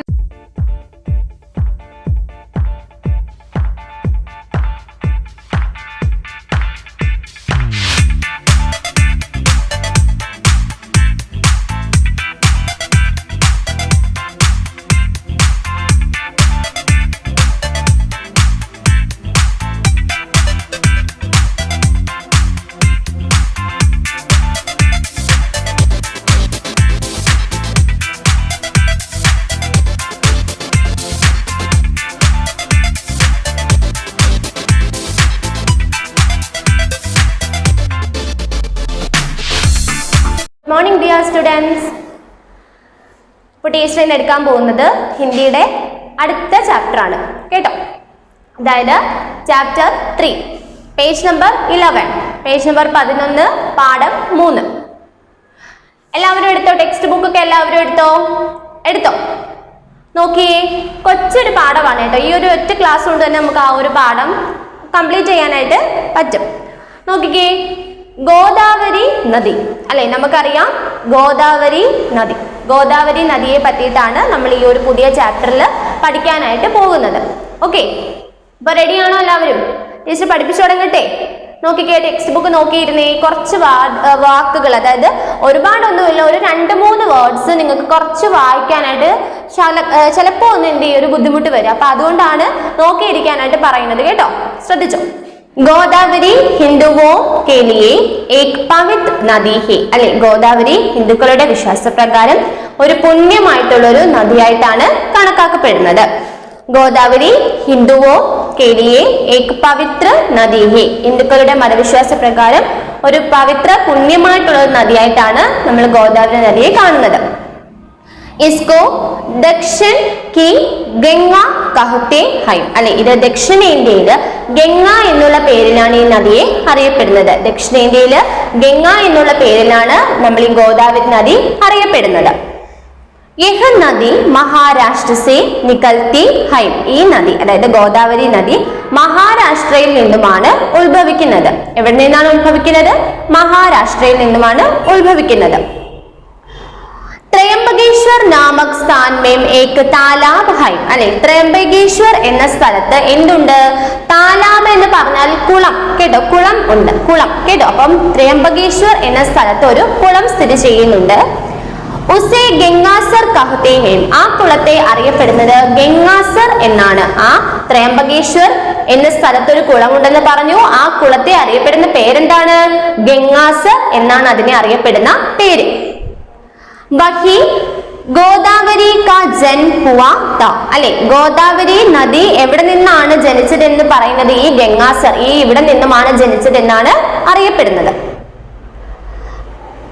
അടുത്ത നോക്കിക്കേ, ഇസ്കി ധാര ബഹുത് പതലി ഹോത്തി ഹൈ. यह धीरे धीरे बहते हुए अंत में समुद्र में मिलती है അല്ലെ ഈ ഗോദാവരി നദി വളരെ ശാന്തമായിട്ട് വളരെയധികം ധീരെ ധീരെ എന്ന് വെച്ചാൽ എന്താണ് വളരെ പതുക്കെ പതുക്കെയാണ് എന്ത് ചെയ്യുന്നത് വളരെ ശാന്തമായിട്ട് വളരെ പതുക്കെ പതുക്കെയാണ് ഒഴുകുന്നത് ഇങ്ങനെ ഒഴുകി ഒഴുകി ഈ നദി അവസാനം എവിടെ ചെന്ന് ചേരും സമുദ്രം എന്ന് പറഞ്ഞ എന്താണ് കടൽ അല്ലെ സമുദ്രത്തിൽ ചെന്നാണ് നമ്മുടെ ഈ ഗോദാവരി നദി അവസാനം പതിക്കുന്നത് അല്ലെ വളരെയധികം പതുക്കെ ശാന്തമായിട്ട് ഒഴുകി എവിടെ ചെല്ലുന്നു സമുദ്രം അല്ലെ കടലിൽ ചെന്ന് ഈ നദി അവസാനം പതിക്കുന്നു गोदावरी नदी के किनारे पवित्र ഷിർദി പുണ്യക്ഷേത്ര ഹേ അല്ലെ ഗോദാവരി നദിയുടെ തീരത്ത് എന്തുണ്ട് ഒരുപാട് പ്രസിദ്ധമായിട്ടുള്ള വിശുദ്ധമായിട്ടുള്ള ക്ഷേത്രങ്ങൾ എന്ത് ചെയ്യുന്നുണ്ട് സ്ഥിതി ചെയ്യുന്നുണ്ട് യഹാ ഭഗവാൻ സായി ബാബ കാ മന്ദിർ ഹേ കൂടുതലും എന്താണ് ഭഗവാൻ സായി ബാബ അതായത് നമ്മുടെ നോർത്ത് ഇന്ത്യൻസ് ഒക്കെ കൂടുതലും പ്രാർത്ഥിക്കുന്ന എന്താണ് ഒരു മൂർത്തി അല്ലെ ഒരു ദൈവത്തെ പോലെ തന്നെ കാണുന്നതാണ് ആര് ഈ സായി ബാബ അപ്പൊ ഈ സായി ബാബയുടെ വിശുദ്ധ പുണ്യങ്ങളായിട്ടുള്ള ഒരുപാട് ക്ഷേത്രങ്ങൾ നമ്മുടെ ഈ ഗോദാവരി നദിയുടെ അരികിൽ എന്ത് ചെയ്യുന്നുണ്ട് സ്ഥിതി ചെയ്യുന്നുണ്ടെന്നാണ് പറയുന്നത് അത്ര എന്നിട്ട് വായിക്കാൻ നോക്കിക്കോ ഗോദാവരി ഹിന്ദുവോ के लिए एक पवित्र नदी है ഗോദാവരി ഹിന്ദുക്കളുടെ മതവിശ്വാസ പ്രകാരം ഒരു വലിയ ഒരു എന്താണ് പുണ്യ നദിയാണ് इसको दक्षिण की गंगा कहते हैं ദക്ഷിണേന്ത്യയിലെ ഗംഗാ നദി എന്നാണ് നമ്മൾ ഈ ഗോദാവരി നദിയെ അറിയപ്പെടുന്നത് यह നദി മഹാരാഷ്ട്ര से निकलती है ഇത് മഹാരാഷ്ട്രയിൽ നിന്നുമാണ് നമ്മുടെ ഈ ഗോദാവരി നദി എന്ത് ചെയ്യുന്നത് ഉത്ഭവിക്കുന്നത് त्रयंबकेश्वर नामक स्थान में एक तालाब है उसे गंगासर कहते हैं वही गोदावरी का जन्म हुआ था അല്ലെ അതായത് ത്രയംബകേശ്വർ എന്നുള്ള സ്ഥലത്ത് ഒരു ചെറിയ കുളം സ്ഥിതി ചെയ്യുന്നുണ്ട് ആ കുളത്തെ അറിയപ്പെടുന്ന പേരാണ് ഗംഗാസർ എന്താണ് ഗംഗാസർ എന്നാണ് ആ കുളത്തെ അറിയപ്പെടുന്ന പേര് നമ്മുടെ ഗോദാവരി നദി അവിടെ നിന്നുമാണ് ജനിച്ചത് അവിടെ നിന്നാണ് തുടക്കം എന്നൊക്കെയാണ് വിശ്വസിക്കുന്നത് इसकी धारा बहुत पतली होती है यह धीरे धीरे बहते हुआ अंत में समुद्र में मिलती है അല്ലെ ഈ ഗോദാവരി നദി വളരെ ശാന്തമായിട്ട് വളരെ പതുക്കെയാണ് മുന്നോട്ട് ഒഴുകുന്നത് ഇങ്ങനെ ഒഴുകുന്ന ഈ നദി അവസാനം സമുദ്രം കടലിൽ തന്നെ ചെന്ന് പതിക്കുന്നു गोदावरी नदी के किनारे पवित्र ഷിർദി പുണ്യക്ഷേത്ര ഹേ യഹാ ഭഗവാൻ സായി ബാബ കാ മന്ദിർ ഹേ അല്ലെ ഗോദാവരി നദിയുടെ തീരത്ത് ഒരുപാട് പുണ്യ പ്രസിദ്ധമായിട്ടുള്ള ഒരുപാട് ക്ഷേത്രങ്ങൾ സ്ഥിതി ചെയ്യുന്നുണ്ട് കൂടുതലും സായിബാബയുടെ വിഗ്രഹങ്ങളൊക്കെയുള്ള സായിബാബയുടെ ക്ഷേത്രങ്ങളാണ് കൂടുതൽ എവിടെ സ്ഥിതി ചെയ്യുന്നത് ഗോദാവരി നദിയുടെ അരികിൽ സ്ഥിതി ചെയ്യുന്നത് അടുത്ത നോക്കിക്കേ ഭദ്രാചലം പുണ്യക്ഷേത്ര ഗോദാവരി കെ കിനാരെ पर है അല്ലെ ഗോദാവരിയുടെ തീരത്താണ് ഭദ്രാചലം എന്നുള്ള പുണ്യക്ഷേത്രം സ്ഥിതി ചെയ്യുന്നത് ഭദ്രാചലം എന്നുള്ള പുണ്യക്ഷേത്രം എവിടെയാണ് അപ്പോൾ സ്ഥിതി ചെയ്യുന്നത് ഗോദാവരി നദിയുടെ തീരത്ത് वहां राम लक्ष्मण और सीता का प्रसिद्ध मंदिर है ഈ ഭദ്രാചലം എന്നുള്ള ഈ ക്ഷേത്രം രാമന്റെയും ലക്ഷ്മണന്റെയും സീതയുടെയും പ്രസിദ്ധമായ ക്ഷേത്രമാണ് ഏത് ഭദ്രാചലം എന്നുള്ള ക്ഷേത്രം ഈ ഭദ്രാചലം എന്നുള്ള ക്ഷേത്രം എവിടെയാണ് സ്ഥിതി ചെയ്യുന്നത് ഗോദാവരി നദിയുടെ തീരത്താണ് ഭക്ത് രാമദാസ് സേ യഹ് മന്ദിർ ബനായ ഗയ അല്ലെ ഭക്തനായ രാമദാസ് ആണ് ഈ പറയുന്ന ഈ ഭദ്രാചലം എന്നുള്ള ഈ പ്രസിദ്ധമായിട്ടുള്ള ക്ഷേത്രം നിർമ്മിച്ചത് അപ്പോ ഭദ്രാചലം പുണ്യക്ഷേത്ര ഗോദാവരി കെ കിനാരെ पर है ഗോദാവരി നദിയുടെ തീരത്താണ് പ്രസിദ്ധമായിട്ടുള്ള ഭദ്രാചലം എന്നുള്ള ക്ഷേത്രം സ്ഥിതി ചെയ്യുന്നത് വഹാ രാമ ലക്ഷ്മൺ ഓർ സീത കാ പ്രസിദ്ധ മന്ദിർ ഹെ ഇത് രാമന്റെയും ലക്ഷ്മണന്റെയും സീതയുടെയും പ്രസിദ്ധമായിട്ടുള്ള അറിയപ്പെടുന്ന ഒരു ക്ഷേത്രമാണ് ഭക്ത രാമദാസ് യഹ മന്ദിർ ബനായ ഗയ അല്ലെ അതായത് ഭക്തനായ രാമദാസ് ആണ് ഈ മന്ദിരം അതായത് ഈ ഒരു ക്ഷേത്രം നിർമ്മിച്ചത് അടുത്ത നോക്കിക്കേ യഹാ ഗോദാവരി നദി पर ധവലേശ്വർ ബാന്ദ് ഹേ അല്ലെ ഗോദാവരി നദിയിലാണ് ധവലേശ്വർ എന്നുള്ള ബാന്ദ് എന്ന് പറഞ്ഞാൽ എന്താണ് ഡാം അല്ലെ അണക്കെട്ട് സ്ഥിതി ചെയ്യുന്നത് ഇസ് നദി കെ പാനി സേ ലാഖോ ഏക്കർ കി ഭൂമി ഉപജാവോ ഹോത്തി ഹേ അല്ലെ ഈ പറയുന്ന ഈ അണക്കെട്ടിൽ നിന്നും ഈ നദിയിൽ നിന്നും ഒക്കെ വരുന്ന ഈ വെള്ളം എന്ത് ചെയ്യും, അതിന് ചുറ്റുമുള്ള സ്ഥലങ്ങളിലെ മണ്ണൊക്കെ എന്ത് ചെയ്യും, വളരെ വലിയ ഫലപുഷ്ടി ഉള്ളതാക്കി മാറ്റുന്നു. കൃഷിക്കും ഒക്കെ ഒരുപാട് ഉപയോഗിക്കുന്ന രീതിയിൽ വളരെ ഫലപുഷ്ടിയുള്ള മണ്ണാക്കി എന്ത് ചെയ്യും, ഈ നദിയിൽ നിന്നും ഒക്കെ വരുന്ന വെള്ളം അവിടെ ചുറ്റുമുള്ള സ്ഥലത്ത് മണ്ണൊക്കെ വളരെ ഫലപുഷ്ടി ഉള്ളതാക്കി മാറ്റുന്നു. അപ്പോ അവിടെ പറയേണ്ടത് ധവലേശ്വർ എന്നുള്ള അണക്കെട്ട്, ധവലേശ്വർ ഡാം അല്ലെ ധവലേശ്വർ ബാന്ത് അണക്കെട്ട് സ്ഥിതി ചെയ്യുന്നത് ഗോദാവരി നദിയിലാണ്. അത് നിങ്ങൾ ഓർത്തു വെക്കണം കേട്ടോ. അടുത്ത നോക്കിക്കേ, ബാന്തോം സേ ബിജലി സേ ഉത്പൻ ഹോത്തി ഹി അല്ലെ, ഈ അണക്കെട്ടിൽ നിന്നും ഉണ്ടാകുന്ന വെള്ളത്തിൽ നിന്നും എന്തുണ്ടാക്കുന്നു, ഇലക്ട്രിസിറ്റി അല്ലെ, കറണ്ട്, വൈദ്യുതി ഉണ്ടാക്കിയെടുക്കുന്നത്. നമുക്കറിയാം ഡാമിൽ നിന്നുമാണ് വൈദ്യുതി ഉണ്ടാക്കിയെടുക്കുന്നത് എന്നുള്ളത് നമുക്കറിയാം. അപ്പോൾ ഈ ധവലേശ്വർ അണക്കെട്ട് ഈ ഡാമിൽ നിന്നും എന്തുണ്ടാക്കുന്നു, ഒരുപാട് വൈദ്യുതി ഉണ്ടാക്കി എടുക്കുന്നുണ്ട്. इस नदी के कारण आंध्र प्रदेश धन ध्यान से भर जाता है അല്ലെ, ഈ നദിയിൽ നിന്നും വരുന്ന ഈ വെള്ളം ചുറ്റുമുള്ള പ്രദേശത്തെ മണ്ണെല്ലാം വളരെ ഫലപുഷ്ടി ഉള്ളതാക്കി മാറ്റുമെന്ന് നമ്മൾ പറഞ്ഞു. അതുകൊണ്ട് തന്നെ അടുത്തുള്ള ആന്ധ്രാപ്രദേശിലും എന്ത് ചെയ്യും, മണ്ണ് വളരെയധികം ഫലപുഷ്ടി ഉള്ളതായി മാറുകയും അതുകൊണ്ട് തന്നെ അവിടെ ഒരുപാട് കാര്യങ്ങൾ അല്ലെ, ധൻ ധ്യാന് അല്ലെ, ഒരുപാട് ധനവും അതുപോലെ ധൻ എന്ന് പറഞ്ഞ എന്താണ്, നമ്മൾ പറയത്തില്ലേ കൃഷി ചെയ്ത് ഒരുപാട് കാർഷിക വിളകളൊക്കെ ഒരുപാട് നന്നായിട്ട് ഉണ്ടാവുമ്പോൾ അത് എന്ത് ചെയ്യും, കൊടുക്കുകയും നമ്മുടെ കയ്യിൽ നിറച്ച് പൈസയൊക്കെ കിട്ടുകയും ചെയ്യല്ലേ. അപ്പൊ അവർക്ക് ഒരുപാട് കൃഷി നല്ല രീതിയിൽ മുന്നോട്ട് വളർത്തിക്കൊണ്ട് പോകാനായിട്ട് ഈ ഫലപുഷ്ടിയുള്ള മണ്ണ് കാരണം എന്ത് ചെയ്യുന്നുണ്ട്, സാധിക്കുന്നുണ്ട്. ഗോദാവരി പുഷ്പരത് സാൽ में एक बार आते हैं, उस समय भक्त लोग पवित्र गोदावरी नदी में स्नान करके अपने जन को धन बनाते हैं അല്ലെ. അതായത് 12 വർഷത്തിൽ ഒരിക്കൽ ഗോദാവരി നദിയിൽ ആഘോഷിക്കുന്ന ഒരു വലിയൊരു ഉത്സവം പോലെയാണ്, അവിടെ ഉള്ളവർക്ക് വലിയൊരു ഉത്സവം പോലെയാണ് ഈ പുഷ്കരം എന്നുള്ള ഈ ഒരു ആഘോഷം. അതായത് നദിയെ ഒരുപാട് പൂജിക്കുകയും നദിയുടെ ഒരുപാട് കർമ്മങ്ങളൊക്കെ ചെയ്യുക, അങ്ങനെ ഒരു വലിയ ആഘോഷമാണ് ഈ പുഷ്കരം. അപ്പൊ ഈ 12 വർഷത്തിൽ ഒരിക്കലാണ് ഗോദാവരി നദിയിൽ ഈ പുഷ്കരം എന്നുള്ള ആഘോഷം നടക്കുന്നത്. ആ സമയത്ത് അവിടെയുള്ള ആളുകൾ എന്ത് ചെയ്യും, അവിടെയുള്ള ഭക്തരൊക്കെ ഈ നമ്മുടെ ഈ ഗോദാവരി നദി പുണ്യ നദി എന്നാണ് അറിയപ്പെടുന്നത് അല്ലെ. അപ്പൊ ഈ പുണ്യ നദിയിൽ കുളിച്ച് എന്ത് ചെയ്യും, അവരുടെ ജന്മം എന്ത് ചെയ്യും, ഒരു പുണ്യമത്താക്കി മാറ്റും. അതായത് എന്തെങ്കിലും തെറ്റുകളൊക്കെ ചെയ്തിട്ടുണ്ടെങ്കിൽ, എന്തെങ്കിലും പാപങ്ങളൊക്കെ ചെയ്തിട്ടുണ്ടെങ്കിൽ അതൊക്കെ ഇല്ലാതാക്കുന്ന രീതിയിൽ അവരുടെ ഒരു വിശ്വാസമാണ് അല്ലെ. അതൊക്കെ ആ നദിയിൽ അന്നേരം കുളിക്കുമ്പോൾ ചെയ്ത പാപങ്ങളെല്ലാം മാറും എന്നുള്ളൊരു വിശ്വാസം.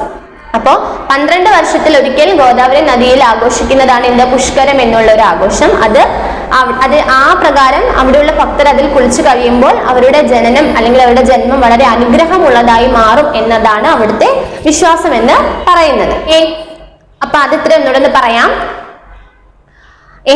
ഗോദാവരി നദി പർ ധവലേശ്വർ ബാന്ധ് ഹേ അല്ലെ, ഗോദാവരി നദിയിലാണ് ധവലേശ്വർ എന്നുള്ള അണക്കെട്ട് സ്ഥിതി ചെയ്യുന്നത്. इस नदी के पानी से लाखों एकड़ की भूमि ഉപജാവോ ഹോത്തി ഹൈ, ഈ നദിയിൽ നിന്നും ഇങ്ങനെ ഒഴുകി വരുന്ന വെള്ളം അവിടെ ചുറ്റുമുള്ള എല്ലാ സ്ഥലങ്ങളും വളരെ ഫലപുഷ്ടി ഉള്ളതാക്കി മാറ്റുന്നു. നദി കെ ബാന്തോ സേ ബിജലി ഫി ഉൽപ്പൻ ഹോത്തി ഹേ അല്ലെ, അതായത് അണക്കെട്ടിൽ നിന്നും എന്ത് ചെയ്യുന്നുണ്ട്, ഒരുപാട് ഇലക്ട്രിസിറ്റി, ഒരുപാട് വൈദ്യുതി ഉണ്ടാക്കി എടുക്കുന്നു. इस नदी के कारण ആന്ധ്രാപ്രദേശ് ധൻ ധ്യാൻ സേ ഭർ ജാത്താ ഹേ, ഈ നദിയിൽ നിന്നും ഇങ്ങനെ വെള്ളം ഒഴുകി വരുന്നത് ഫലപുഷ്ടിയുള്ളതാക്കി മാറ്റും മണ്ണിനെ. ഈ കാരണങ്ങളൊക്കെ കൊണ്ട് തന്നെ അവിടെ ആന്ധ്രാപ്രദേശിലും എന്തുണ്ട്, അവിടുത്തെ മണ്ണൊക്കെ വളരെ ഫലപുഷ്ടിയുള്ളതാവുകയും അവിടുത്തെ കൃഷി ഉൽപ്പന്നങ്ങളൊക്കെ നന്നായിട്ട് ഉണ്ടാക്കിയെടുക്കാനൊക്കെ അവർക്ക് സാധിക്കുന്നുണ്ട്. ഗോദാവരി പുഷ്കരം ഭാരത് സാൽ മേം ഏക് ബാർ ആത്തെ ഹൈം അല്ലെ, 12 വർഷത്തിൽ ഒരിക്കൽ ഗോദാവരി നദിയിൽ ആഘോഷിക്കുന്ന ഒരു വലിയൊരു ഉത്സവം പോലെ തന്നെയാണ് എന്ത്, പുഷ്കരം എന്നുള്ള ആഘോഷം. उस समय भक्त लोग पवित्र गोदावरी नदी में स्नान करके अपने जन को धन बनाते हैं. ഈ സമയത്ത് അവിടെയുള്ള ഭക്തർ ഈ ഗോദാവരി നദി അല്ലെ പുണ്യ നദി എന്നാണ് അറിയപ്പെടുന്നത്. ഈ നദിയിൽ കുളിക്കുമ്പോൾ അവരുടെ ജീവിതം എന്താണ്, വളരെയധികം അനുഗ്രഹമുള്ളതായി മാറും എന്നുള്ളതാണ് ഈ പുഷ്കരം എന്നുള്ള ആഘോഷം കൊണ്ട് അവിടെ നടക്കുന്നത്. ഓക്കെ, അപ്പോ ഇത്രയാണ് നമ്മൾ ഈ ഗോദാവരി നദി എന്നുള്ള പാഠത്തിൽ നമുക്ക് പറയാനായിട്ട് അല്ലെങ്കിൽ പഠിക്കാനായിട്ടുള്ളത്. ഒന്നുകൂടെ പറയാം. ആദ്യം ഗോദാവരി ഹിന്ദുവോം കെ ലിയേ ഏക് പവിത്ര നദി ഹേ അല്ലെ, ഗോദാവരി നദി എന്താണ്, ഹിന്ദുക്കളുടെ വിശ്വാസപ്രകാരം ഒരു പുണ്യ നദിയാണ് ഏതെന്ന് പറയുന്നത്? ഗോദാവരി നദി അല്ലെ. ഹിന്ദുക്കളുടെ വിശ്വാസപ്രകാരം ഒരു പുണ്യ നദിയാണ് ഏത്? ഗോദാവരി നദി. ഇസ്കോ ദക്ഷിൺ കി ഗംഗ കഹത്തെ ഹൈ അല്ലെ. ദക്ഷിണേന്ത്യയില് നമ്മുടെ ഇതിനെ ഗംഗ എന്നാണ് അറിയപ്പെടുന്നത്. ദക്ഷിണേന്ത്യയില് ഗംഗാ നദി എന്നാണ് നമ്മൾ ഈ ഗോദാവരിയെ അറിയപ്പെടുന്നത്. എഹ നദി മഹാരാഷ്ട്ര സെ നികൽത്തി ഹൈ അല്ലെ. ഇത് മഹാരാഷ്ട്രയിൽ നിന്നുമാണ് എന്ത് ചെയ്യുന്നത്? ഉത്ഭവിക്കുന്നത് അല്ലെ. ത്രയംബകേശ്വർ നാമക് സ്ഥാൻ മേം ഏക് താലാബ് ഹൈ. ഈ ത്രയംബകേശ്വർ എന്നുള്ള ഈ ചെറിയ ഒരു കുളം, ആ കുളത്തിന് അറിയപ്പെടുന്ന പേരാണ് ഗംഗാസർ. ഉസേ ഗംഗാസർ കഹത്തെ ഹൈം. ഇതിനെ എന്തെന്ന് പറയുന്നു? ഗംഗാസർ എന്നാണ് വിളിക്കുന്നത്. വഹി ഗോദാവരി കാ ജന്മ ഹുവാ ഥാ. അത് ഇസ്കി ധാര बहुत पतली होते हैं, यह धीरे धीरे बहते हुए अंत में समुद्र में मिलती है അല്ലെ. ഇതിന്റെ വൈദ്യുതധാര, അതായത് ഈ ഒരു ധാര എന്ന് പറയുന്നത് അല്ലെ, ഇതിന്റെ ഒഴുക്ക് എന്ന് പറയുന്നത് എന്താണ്? വളരെ നേർത്തതാണ് അല്ലെ. അതായത് വളരെ പതുക്കെയാണ് നമ്മുടെ ഗോദാവരി നദി എന്ത് ചെയ്യുന്നത്? ഒഴുകുന്നത്. ഒഴുകി അവസാനം ഇത് എവിടെ ചെന്ന് ചേരുന്നു? സമുദ്ര അല്ലെ, കടലിൽ ചെന്ന് ചേരുന്നു അല്ലെ. അതായത് ഗോദാവരി നദി വളരെ പതുക്കെ ഒഴുകി അവസാനം എവിടെയാണ് ചെന്ന് ചേരുന്നത്? സമുദ്രം അല്ലെ, കടലിലാണ് ചെന്ന് ചേരുന്നത്. ഗോദാവരി നദിക്ക് കിനാരെ പുണ്യക്ഷേത്ര ഹേ അല്ലെ. ഗോദാവരി നദിയുടെ തീരത്ത് എന്തുണ്ട്? വിശുദ്ധ ഷിർദി എന്നറിയപ്പെടുന്ന പുണ്യസ്ഥലങ്ങൾ ഉണ്ടല്ലേ. എന്തുണ്ട്? പുണ്യസ്ഥലം, അതായത് എന്താണ്? ക്ഷേത്രം അല്ലെ, അമ്പലം അല്ലെ. പുണ്യസ്ഥലങ്ങൾ എവിടെ ഉണ്ട്? ഒരുപാട് ക്ഷേത്രങ്ങളൊക്കെ എവിടെ ഉണ്ട്? ഗോദാവരി നദിയുടെ അടുത്ത് ഉണ്ട്.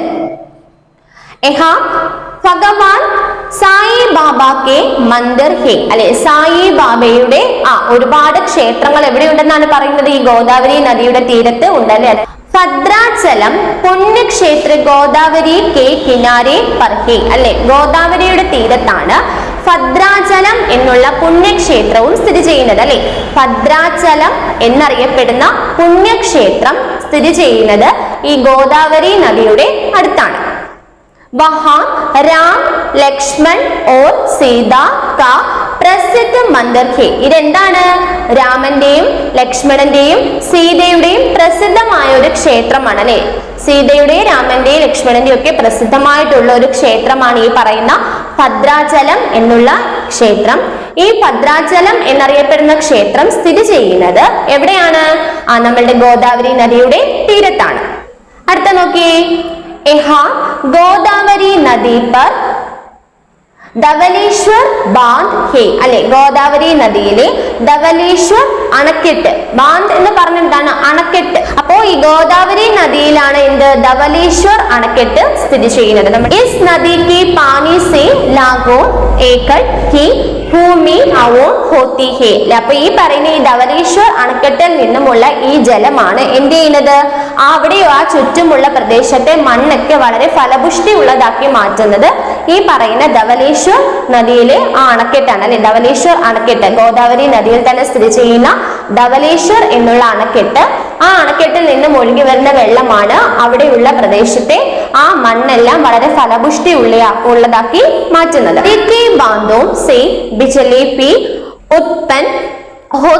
അല്ലെ. അണക്കെട്ടിൽ നിന്നും എന്തുണ്ടാക്കുന്നുണ്ട്? നമുക്കറിയാം, ഡാമിൽ നിന്ന് നമ്മൾ പ്രധാനമായും എന്താണ്? വൈദ്യുതി അല്ലെ, ഇലക്ട്രിസിറ്റി ആണ് പ്രൊവൈഡ് ചെയ്യുന്നത് അല്ലെ. പറയുന്നത് ഈ പറയുന്ന ധവലേശ്വർ ഈ അണക്കെട്ടിൽ നിന്നും എന്തുണ്ടാക്കുന്നുണ്ട്? ഒരുപാട് വൈദ്യുതി ഉണ്ടാക്കി എടുക്കുന്നുണ്ട്. ഇസ് നദി കെ കാരൻ ആന്ധ്രാപ്രദേശ് ധൻ സേ പർ ജാത്ത ഹേ അല്ലെ. ഈ ഒരു കാരണം കൊണ്ട്, അതായത് ഇങ്ങനെ ഈ നദിയിൽ ഒരുപാട്, നമ്മുടെ ഈ ഗോദാവരി നദിയിൽ ഒരുപാട് വെള്ളം ഉള്ളതുകൊണ്ടും അതിൽ നിന്നുമുള്ള ഈ അണക്കെട്ട് അത് ചുറ്റുമുള്ള പ്രദേശത്തെയൊക്കെ എന്താക്കും? വളരെ ഫലപുഷ്ടി ഉള്ളതാക്കി മാറ്റുമെന്നൊക്കെ പറഞ്ഞു. ആ കാരണം കൊണ്ട് തന്നെ എവിടെയാണ്? ഇസ് നദിക്ക് കാരൻ, ഈ നദിയുടെ കാരണത്താൽ ആന്ധ്രാപ്രദേശിൽ എന്തുണ്ട്? ഒരുപാട് ഒരുപാട് കൃഷി അല്ലെ. അവർക്ക് നല്ല രീതിയിൽ കൃഷി ചെയ്യാനും അതുകൊണ്ട് ഒരുപാട് ധാന്യങ്ങൾ ഉണ്ടാക്കാനും അതുകൊണ്ട് ഒരുപാട് പൈസയൊക്കെ അവരുടെ കയ്യിൽ സ്വന്തമായിട്ട് അങ്ങനെ ഉണ്ടാക്കി എടുക്കാനും ഒക്കെ കഴിയുന്നുണ്ട്. എന്തിന്റെ കാരണം? ഈ ഗോദാവരി നദിയിൽ നിന്നുള്ള വെള്ളം ഈ ചുറ്റുമുള്ള പ്രദേശത്തെ എല്ലാം ഫലപുഷ്ടി ഉള്ളതാക്കി മാറ്റുന്നതുകൊണ്ട്. ഗോദാവരി പുഷ്കരം ഭാരത് സാൽ മേം ഏക് ബാർ ആത്തെ ഹൈം. उस समय भक्त लोगों पवित्र गोदावरी नदी में स्नान करके अपने जन को ध्यान बनाते हैं അല്ലെ അതായത് 12 വർഷത്തിൽ ഒരിക്കലാണ് ഗോദാവരിയിൽ എന്ത് നടക്കുന്നത് പുഷ്കരം എന്നുള്ളൊരു കാര്യം നടക്കുന്നത് അതായത് 12 വർഷത്തിൽ ഒരിക്കലാണ് ഗോദാവരി നദിയിലെ പുഷ്കരം എന്നുള്ള കാര്യം നടക്കുന്നത് അങ്ങനെയുള്ള സമയത്ത് എന്ത് ചെയ്യും उस समय भक्त लोग पवित्र गोदावरी नदी में स्नान करके अपने जन को धन्य बनाते हैं ഈ സമയം ഭക്തർ എന്ത് ചെയ്യുന്നുണ്ട് ഈ പുണ്യമായിട്ടുള്ള ഗോദാവരി നദിയിൽ കുളിച്ചിട്ട് എന്ത് ചെയ്യും അവരുടെ അവരുടെ ആ ഒരു ജന്മം അല്ലെ നമ്മൾ ചെയ്ത പാപങ്ങളും മറ്റു കാര്യങ്ങളും എല്ലാം അതോടെ ഇങ്ങനെ നശിച്ചു പോയിട്ട് നമ്മുടെ ജന്മത്തിന് ഒരു അനുഗ്രഹം കിട്ടുന്നു എന്നുള്ളതാണ് അവിടുത്തെ വിശ്വാസം ഇത്രയുമാണ് നമ്മൾ ഈ ഒരു പാഠം വളരെ എളുപ്പമുള്ള ഒരു പാഠമാണ് അല്ലേ അപ്പൊ അതുമായിട്ട് റിലേറ്റ് ചെയ്തിട്ട് ബാക്കി നമ്മൾക്ക് എക്സസൈസ് മറ്റു കാര്യങ്ങളും ഒക്കെ എന്ത് ചെയ്യാം അടുത്ത ക്ലാസ്സിൽ പഠിക്കാം ഓക്കെ അപ്പൊ ഞാൻ നോക്കിക്കേ അവിടെ മീനിങ് ഉണ്ട് പേജ് നമ്പർ 12 പേജ് നമ്പർ 12 അതിന്റെ മീനിങ് കണ്ടോ ആ മീനിങ് നമുക്കൊന്ന് പറയാം നോക്കിക്കേ നിങ്ങൾ നോക്കിക്കേ